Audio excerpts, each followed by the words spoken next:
ఉదయకాల ప్రార్థన. కృపా సత్య సంపూర్ణుడా, సర్వోన్నతుడా, సకల సృష్టికి కారణభూతుడా, మమ్మల్ని అత్యంత మిక్కిలిగా ప్రేమిస్తున్న మా ప్రియ పరలోకపు తండ్రి, మీ యొక్క ఉన్నతమైన బహుబలమైన నామాన్ని బట్టి మీకు స్తుతులు తండ్రి, స్తోత్రాలు చెల్లిస్తున్నాము. అయా, గడిచిపోయినటువంటి రాత్రి అంతను కూడా మీ యొక్క దేవదూతల కంచె మా గృహముల చుట్టూ దయచేశారు.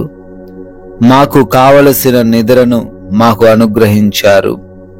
మా కుటుంబాన్ని, మాకు కలిగిన సమస్తాన్ని కాపాడారు, భద్రపరిచారు. నాయనా తండ్రి, ఈ రోజును చూడలేక అనేక మంది గతించిపోయినప్పటికీ మీ యొక్క కృప చొప్పున మమ్మల్ని జ్ఞాపకం చేసుకొని సజీవ లెక్కల్లో నిలవబెట్టుకున్నందుకు, మరొక సూర్యోదయమును ఈ విధంగా చూసే ధన్యత మాకు కలగజేసినందుకు స్తుతులు ప్రభువా, స్తోత్రాలు, కృతజ్ఞత అర్పణలు చెల్లిస్తున్నాము తండ్రి. ఎస్ లార్డ్, వారి కన్నుల ఎదుట నిన్ను గొప్ప చేయ మొదలు పెట్టుదును అని యెహోషువ గ్రంథం 3వ అధ్యాయము 7వ వచనం ద్వారా తండ్రి సెలవిస్తున్నారు.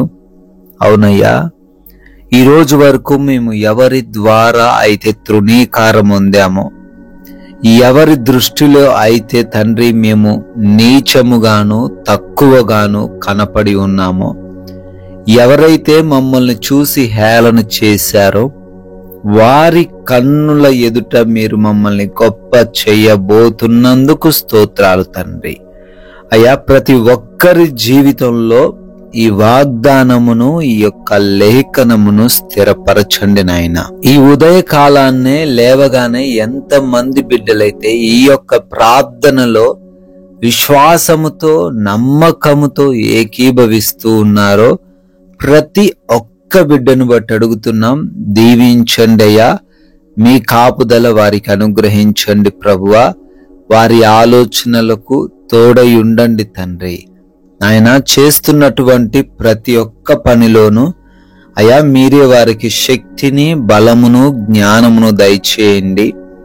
ఉద్యోగములు, వ్యాపారములు, పరిచర్యలు, చేతి పనులు, వ్యవసాయపు పనులు, ఏ పనుల్లో అయితే వారు ఈరోజు ముందుకెళ్తున్నారో ఆ పనులకు ఎటువంటి ఆటంకము జరగకుండా, రాకుండా వారిని నడిపించండి. నూరంతలుగా ఫలించే కృప బిడ్డలకు దయచేయమని అడుగుతున్నాం తండ్రి.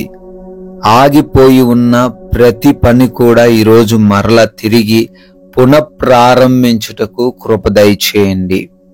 నూతనమైన కార్యాలు, శుభకార్యములు జరుపుకుంటున్న ప్రతి ఒక్కరిని కూడా ఆశీర్వదించండి ప్రభువా. అయా, ప్రార్థిస్తున్నాం, ప్రయాణాలలో మీ రక్షణ మాకు దయచేయండి. అయా, మార్గమందు ఎన్నో అపాయాలు, ప్రమాదాలు పొంచి ఉంటుండగా ఏవిను మమ్మల్ని ముట్టకుండా మా మార్గంలో మీ సహాయము దయచేయండి. క్షేమముగా, సురక్షితముగా మరలా మా ప్రాంతాలకు, మా గమ్య స్థానాలకు చేర్చబడే కృప దయచేయండి ప్రభువా. అదే రీతిన ఎగ్జామ్స్ కోసమని, ఇంటర్వ్యూస్ కోసమని బిడ్డలు ప్రిపేర్ అవుతున్నారు నాయన. వారు వాటిల్లో క్వాలిఫై అవ్వడానికి, వాటిల్లో సెలెక్ట్ అవ్వడానికి, మీ సాక్షులుగా నిలవబడ్డానికి సహాయము దయచేయండి. హాస్పిటల్స్కి వెళ్తున్నారు, హృదయంలో కలవరం ప్రభువా, దాన్ని తొలగించండి. వారు అనుకున్న రిపోర్ట్స్ వారికి రావడానికి సహాయం దయచేయండి. ఆపరేషన్స్ లో తోడై ఉండండి. డెలివరీస్ మీ చిత్తమైతే నార్మల్ డెలివరీగా చేయమని కూడా బ్రతిమాలుకుంటున్నాం తండ్రి. అయ్యా, ఎవరికి ఏ లోటు లేకుండా సమృద్ధిని దయచేయండి ప్రభువా. ఆర్థికంగా బలపరచండి, అప్పుల నుంచి విడిపించండి, మంచి ఆరోగ్యమును దయచేయండి, ఆత్మీయ జీవితాన్ని వృద్ధిపరచండి. మా మాటల ద్వారా, మేము చేస్తున్న పనుల ద్వారా మీ నామం అవమానపడకుండా తగిన జ్ఞానం మాకు దయచేయండి ప్రభువా. నైనా ప్రార్థిస్తున్నాము, సమాధానకరమైన, నెమ్మదికరమైన, ప్రశాంతమైన జీవితాలు ఈరోజు ప్రతి ఒక్క బిడ్డకు దయచేయమని అడుగుతున్నాం ప్రభువా. నాయనా, మా సమయాన్ని మేము సద్వినియోగం చేసుకుంటూ ఎవరితో ఎటువంటి విభేదాలు కలిగి లేకుండా ప్రేమతో సహనముతో జీవించే కృప దయచేయండి. అయా గృహాలలో ఒంటరిగా ఉంటున్నారు యవన బిడ్డలు, వృద్ధులు, చిన్న బిడ్డలు, మీ కాపుదల వారందరికీ దయచేయండి. ఏ దుష్టుడి కన్ను వారి పైన పడకుండా ఈ రోజంతా కాపాడండి నాయనా. తండ్రి, ఈ రోజున ఈ లోక సంబంధమైన పాపపు విషయంలో ఎవ్వరు కూడా పాలిభాగస్తులు అవ్వకుండా అనేకులకు మాదిరికరంగా ప్రతి ఒక్కరిని మార్చమని, మీ కృపను బట్టి బర్త్డేలు, యానివర్సరీలు సెలబ్రేట్ చేసుకుంటున్నారు వారిని, వారి కుటుంబాలను ఈరోజు దీవించండి.